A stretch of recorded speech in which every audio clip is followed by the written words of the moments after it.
Imagine raising your daughter in a quiet, tree-lined neighborhood, where neighbors wave and kids ride bikes without a care. Now imagine that same daughter coming home in tears, after being assaulted by the HOA president for wearing a simple t-shirt. That was the day our peaceful suburb became a battleground. And what happened next?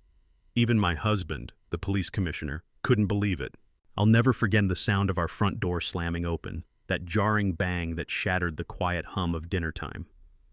My daughter Zoe stood there, breathless, eyes red, and cheeks stained with tears. Her shirt, a gift from her uncle that read "Black Lives Matter," was ripped at the sleeve, and she clutched her arm like she'd been stung. At first I thought she'd taken a fall, but when she ran into my arms, trembling, and said, "Mom, she hit me," I felt the world tilt beneath my feet. My hands trembled as I checked the deep red mark on her arm. "Who?" I asked, barely able to keep my voice steady. "Mrs. Reynolds," she whispered. "She said I was breaking HOA rules. She grabbed me and hit me with her clipboard. I was just walking through the park." The plates I had just set on the dining table slipped from my hands and crashed to the floor. In that instant, everything I believed about our neighborhood, about the people I'd waved to for years, came crashing down. This was Maplewood Gardens, a peaceful suburb where people planted flowers and left pumpkin pies on porches. And yet, my daughter had just been assaulted. Over a shirt. I called my husband Marcus immediately. As the county's police commissioner, he'd handled all sorts of crises. But this was different. This was our child. "She did what?" His voice thundered through the phone. "I'm coming home now." That evening we sat at the table in silence, our dinner untouched as Zoe repeated every detail, how Mrs. Reynolds cornered her at the playground, how 2 other HOA members stood by nodding in approval, how neighbors turned away instead of stepping in. And then the knock came, the first blow in what we didn't yet know would be a full-scale war. Tucked inside our mailbox was an official violation notice. Typed neatly on HOA letterhead, it read, "Resident Zoe Williams observed violating community standards through political messaging. First warning, fines to follow." Below it, in perfect script, was Mrs. Reynolds' signature. They weren't just brushing the incident aside, they were blaming Zoe. My 14-year-old honor roll daughter had been turned into the villain for wearing a shirt. As I stood there in my robe, gripping the paper with disbelief, something shifted deep inside me. I looked out across our perfect lawn, at the rows of neatly trimmed hedges and smiling flags, and realized the people behind those front doors weren't all smiling anymore. That night, I held Zoe's hand as she fell asleep. Her breathing finally slowed, but I couldn't close my eyes. My thoughts raced between fury and fear. Fear for our daughter's safety, for the neighbors' silence, for what this community really was behind its manicured mask. We had built our life on the idea of safety and civility. But now I knew we weren't safe, and civility had been replaced by something far uglier. This wasn't over. This was just the beginning. The next morning, as dew still clung to the grass and sunlight warmed our front porch, I stepped outside in my bathrobe expecting quiet. Instead, I found an HOA violation notice waiting in our mailbox like a slap in the face. It cited Zoe by name for wearing provocative political apparel in a community park. A first warning, it said, with fines to follow. At the bottom, Mrs. Reynolds had signed her name in bold, underlining HOA President, as if to emphasize her authority. I stood there for a long moment, staring at the paper in my hand, the words swimming in disbelief. Not a word about her striking my daughter, not even an acknowledgement of the incident. Just a smug, calculated response meant to paint us as the problem. A child gets hit, and the system sides with the one holding the clipboard. Marcus read the notice over his morning coffee. His knuckles turned white around the mug. "This isn't just about a shirt," he said, voice low. "They're sending a message." It didn't take long for that message to spread. I walked our usual morning route through the neighborhood, hoping for a smile, a kind word, anything to tell me this was still home. But the streets were different now. Eyes turned away, doors stayed shut. The same neighbors who'd once waved over fences and offered to water our plants were suddenly invisible behind drawn curtains. Even Mrs. Henderson, who used to chat about her tulips, avoided eye contact, retreating into her rose bushes like I carried a disease. At the community mailbox, I approached 3 women I recognized from last summer's barbecue. As I greeted them, they fell silent, murmured stiff good mornings, and shuffled away. No one asked about Zoe, no one acknowledged what had happened. And then came the eggs. Sometime that afternoon, Someone hurled raw eggs at our mailbox, the yellow mess splattering across our newly planted flower bed. It wasn't just a prank, it was a statement. We weren't welcome here anymore. When Marcus came home, I showed him the mess. He didn't say a word at first, just took photos, lips pressed into a thin, angry line. "They're trying to push us out," he said finally, "and they're not being subtle about it." That night, while cleaning the porch, I found a folded piece of paper tucked under our doormat. It read, "Control your daughter. Maplewood has standards. Some people don't belong here." My hands trembled as I read it again, bile rising in my throat.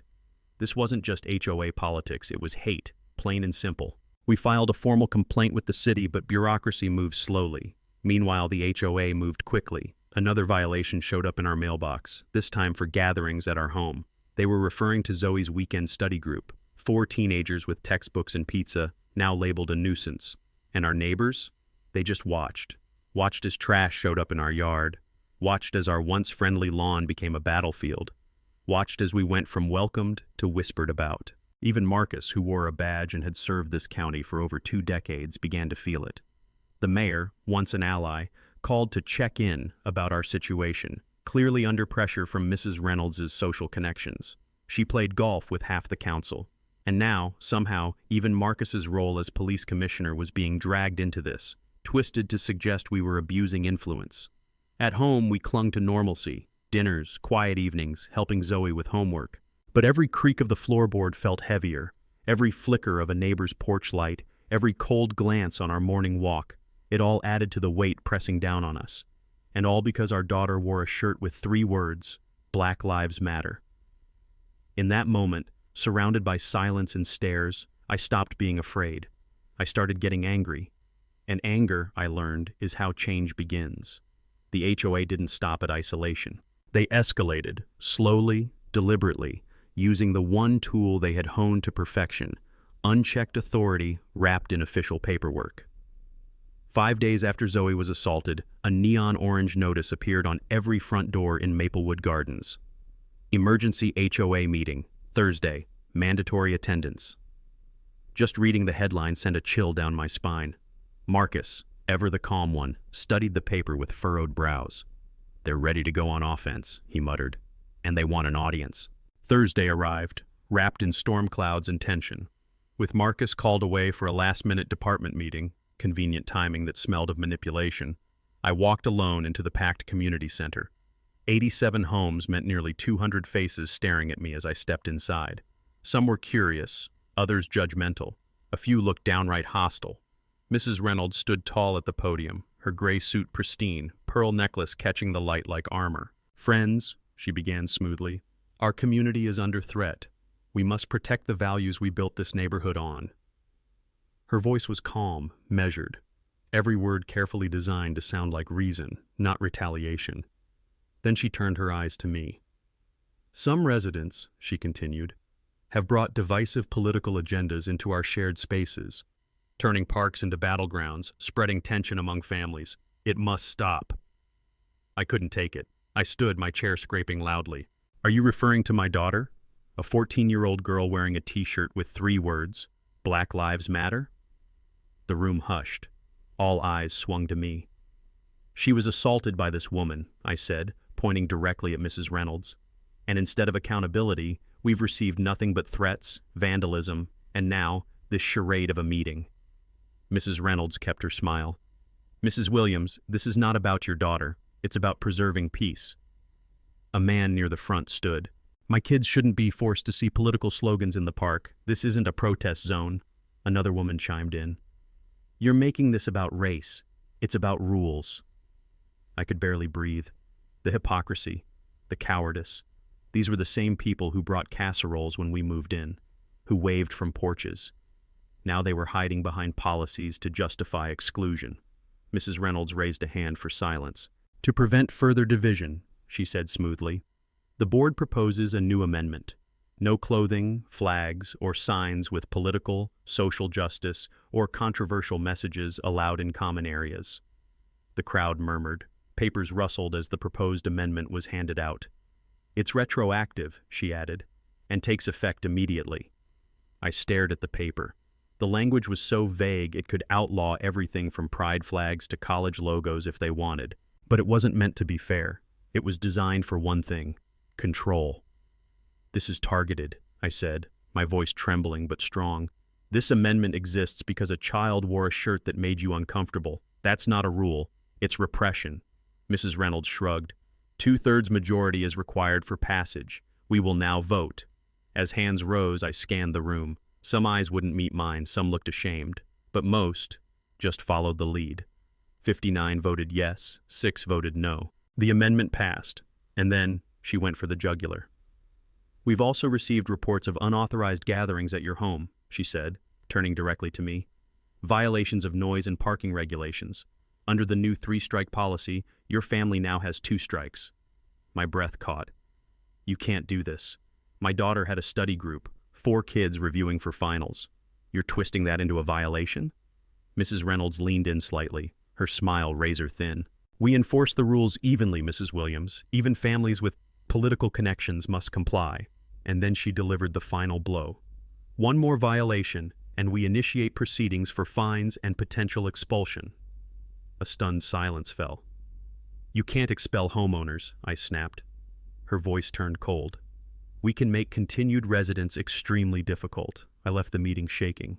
I didn't know what scared me more: the cold bureaucracy of the rules, or the quiet way everyone seemed willing to watch it happen. The HOA had weaponized policy, and now they were testing just how far they could push. But what they didn't realize was that we were pushing back. That night, we didn't sleep much. Zoe stayed in her room, curled up on her bed with her headphones on, while Marcus and I sat at the kitchen table surrounded by printed bylaws, highlighted passages, and screenshots of our neighborhood's digital smear campaign. The humiliation, the targeting, the fear, it had to stop. But we couldn't fight them with outrage alone. We needed strategy, we needed proof, and we needed help. The first call we made was to my brother Jamal, a civil rights attorney in the city known for taking on powerful institutions. He came over that afternoon, briefcase in hand, calm in demeanor, but razor-sharp behind the eyes. After reviewing the photos, violation notices, and even the amendment they passed, he looked up at us with a small, confident smile. "This isn't just HOA overreach," he said. "This is harassment. And what they did to Zoe, that's assault. If they want to go by the book, we'll hand them the whole library." Suddenly, we weren't just defending ourselves. We were building a case. We installed security cameras, hidden and visible, on our property.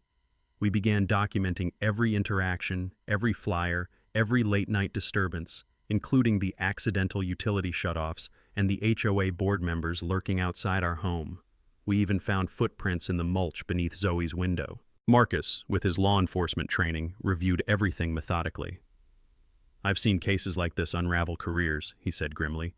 "We'll make sure they unravel the right ones." Jamal filed for an emergency restraining order against Mrs. Reynolds and key board members. He also began preparing a civil suit for damages, harassment, and civil rights violations.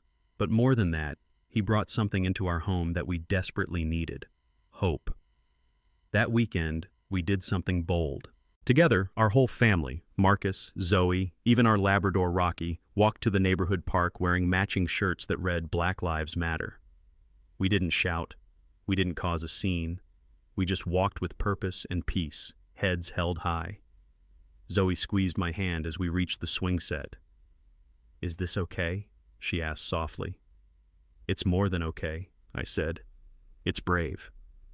As expected, Mrs. Reynolds and her clipboard brigade appeared from the hedges like clockwork, snapping photos and muttering notes. But this time, we didn't flinch. We took our own photos, Marcus with his phone, me with mine, documenting, gathering, building. That evening, we posted everything: our walk, our shirts, our story, on social media. Jamal helped us craft the post with precision, citing the HOA rules and pointing out their glaring inconsistencies. The next morning, the post had gone viral. Within 24 hours, a local news station reached out. Then another. Civil rights groups started commenting. A state senator's office even called, asking for more details. The silence that had surrounded our family began to crack. And then, the most unthinkable thing happened. The HOA locked us out of our home. We'd gone for a walk. When we returned, our keys no longer worked. A notice of lockout due to non-compliance was taped to our front door. No signature, no legal citation. Just intimidation on company letterhead. Marcus didn't hesitate. He pulled out his badge, called dispatch, and within 15 minutes officers arrived. Not to arrest us, but to assist in opening our own home. One of them, a younger officer, leaned in and whispered, "I saw your story online. Good for you." Inside, our water had been shut off again. The internet was down. Even our fridge had been unplugged. But instead of panic, there was purpose. We called Jamal. He filed emergency paperwork that same night. And by morning, we had a court hearing scheduled. We were tired, angry, scared. But we weren't alone anymore. The news picked up our story. Neighbors from other communities reached out. Someone sent pizzas to our door anonymously. A nearby church group offered legal fund support. Most of all, Zoe smiled again. That quiet, brave smile of a kid who had every right to give up, but didn't. The HOA had tried to erase us, bully us, silence us. But they forgot something important. We were a family. And we knew how to fight back. With truth, with evidence, and with the strength of people who refused to be pushed out of their own home. We weren't backing down. We were just getting started. By sunrise the next day, the quiet cul-de-sac of Maplewood Gardens was anything but peaceful. 5 news vans lined the street, antennas up, cameras aimed. Reporters and windbreakers were setting up just outside our lawn, and I stood at the window, watching it unfold in disbelief. My phone buzzed again. Jamal had sent a one-line message. "Check your inbox. It worked." With trembling hands, I opened the attachment. It was the footage from our doorbell cam, synced perfectly with the audio Marcus had captured during Mrs. Reynolds' driveway confrontation. Her voice rang out clear as a bell. "Once they're gone, we can buy the house cheap through Tyler's company, like we did with the Nigerian doctors." My jaw dropped. She had just exposed their entire scheme, in her own words, and the world was about to hear it. By 7 a.m., the video was everywhere. It had gone viral overnight on social media and was already being played on the morning news loop. "Discrimination in the suburbs. HOA scandal erupts in Maplewood Gardens." The headline scrolled beneath the image of Mrs. Reynolds wagging her clipboard, her voice spewing the exact kind of hate that every good neighbor should stand against. The effect was immediate. By 8 a.m., city inspectors arrived to reinstate our utilities, power, water, and internet, cut off days earlier by the HOA under the guise of compliance violations. A formal apology was issued by the mayor's office just before noon. My husband Marcus received a personal call from the mayor himself, not just to reinstate him, but to thank him for helping expose what was being quietly swept under the rug for years. The chief of police, who had ignored Marcus's concerns and pressured him to stay out of HOA matters, was placed on immediate administrative leave pending investigation. And then came the most satisfying sight of all. Mrs. Reynolds, in full view of cameras and neighbors, was escorted from her home in handcuffs. Her face pale, her perfectly ironed blouse now wrinkled, and her pearl necklace askew. She looked nothing like the untouchable queen of Maplewood Gardens. She didn't speak to reporters, but her silence spoke volumes. The district attorney announced charges of assault on a minor, conspiracy to violate civil rights, falsifying HOA documents, and obstruction of justice. As neighbors watched, stunned, I couldn't help but feel the vindication settle into my chest like warmth spreading on a winter morning. It wasn't about revenge, it was about the truth finally standing taller than intimidation. We weren't the only ones to come forward. Over the next few days, 3 more families shared similar stories: harassment, targeted enforcement, attempts to force them out. Jamal, ever the powerhouse, filed a class action motion, and the judge agreed to freeze all HOA activity pending a full audit. The board members who hadn't yet resigned were now scurrying for legal representation. And for the first time since the nightmare began, Zoe smiled. Not the hesitant smile she'd worn around the house in the past week, but a real one, the kind that comes when a child realizes the adults in her life did, in fact, protect her. She stood beside me on our lawn wearing her Black Lives Matter shirt with pride. This time, when the cameras turned her way, she didn't flinch. A crowd had gathered in support, neighbors from other communities, former HOA members who had long disagreed with the corruption but were too afraid to speak. Some carried signs that read, "HOAs don't override civil rights," and "Justice for the Millers." Jamal handed me a thick folder and grinned. "Restraining orders for every board member. They can't come within 500 feet of your family. Also, we've initiated proceedings to recover damages and ensure this never happens again." I nodded slowly, heart full, not with triumph but with something deeper. A quiet knowing that our courage didn't just protect our home. It shook the foundation of a corrupt system that had gotten too comfortable. As we stood together outside, the sun broke through the clouds. I looked around at the neighbors who once turned away, now offering apologies, casseroles, and cautious nods of solidarity. Mrs. Reynolds was gone. Her clipboard, her power, her threats, all dismantled by a little girl's courage, a father's integrity, and a mother's refusal to be silent. Justice had not only arrived, it made itself at home. 3 weeks had passed since the last news crew left our driveway, but the echoes of that chaotic season still lingered, in good ways. Maplewood Gardens didn't just return to normal, it began to blossom into something better. It started small. A knock on our door. It was Mr. Foster, the quiet man from 2 houses down who had once turned away when Zoe waved. This time he stood holding a warm loaf of banana bread. His voice cracked as he apologized. "I should have said something sooner. I was scared. But watching your family stand tall, it made me braver." He wasn't the only one. That week, a dozen neighbors came by, some bearing food, others just words, and all carrying the same emotion, remorse. Not because they had joined in the harassment, but because they had remained silent in the face of injustice. And to each of them, we said the same thing. It's never too late to do the right thing. Zoe started smiling more, laughing again. I saw the light return to her eyes when she taught our dog Rocky to high five, and when she helped paint a new mural at her school, one that celebrated community, history, and unity. The principal asked her to share her experience at the next school assembly, and I watched her step up to that microphone with a quiet grace that made me proud beyond words. The HOA board was completely restructured. In place of fear and secrecy, the new members, elected with overwhelming support, brought transparency and fairness. They even invited Marcus and me to join the advisory committee, but we politely declined. Instead, we nominated Mrs. Patel, a retired teacher and longtime resident who had quietly supported us through it all.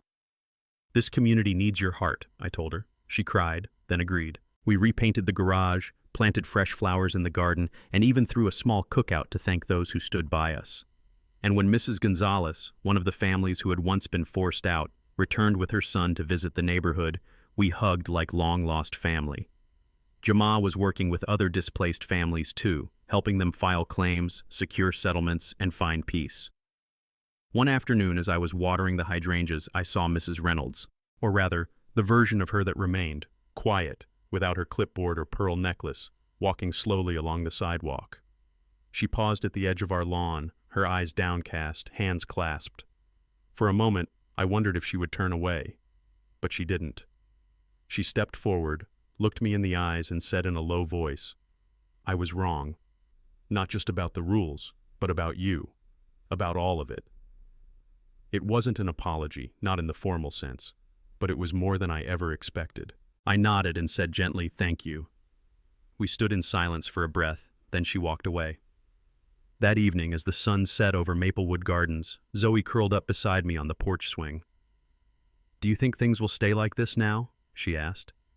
I wrapped an arm around her shoulders, feeling the warmth of the moment, the calm after the storm.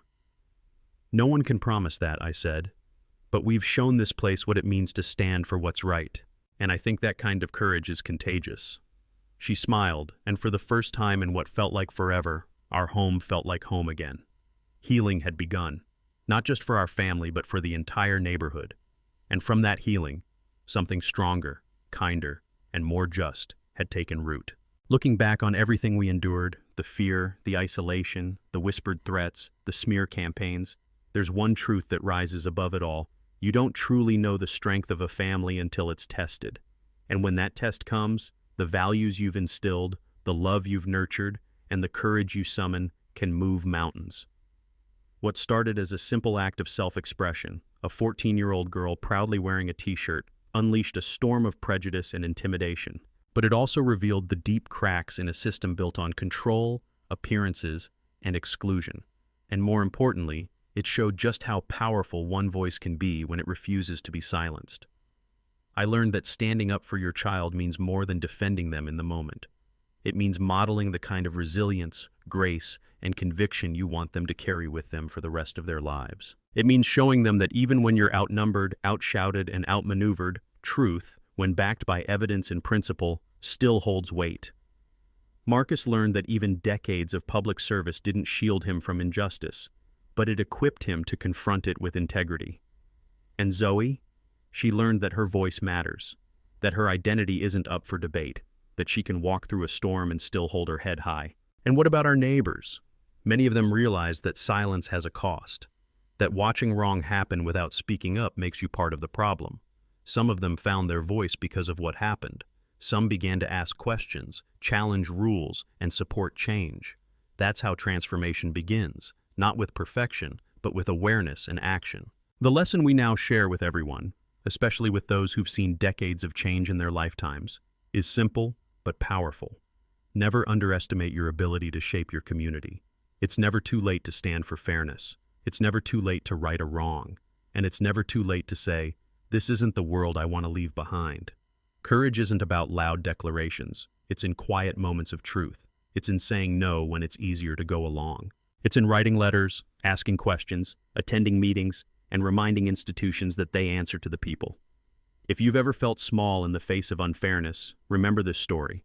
Remember that a family with no political backing, no big legal team at first, and no agenda beyond doing what was right, managed to take on a corrupt HOA and win. Not just for themselves, but for others too. So wherever you are in life, whatever battles you're facing, hold fast to this. Doing the right thing may not be easy, but it's always worth it. And when you stand firm in your values, you inspire others to rise too. That, I believe, is the legacy worth fighting for.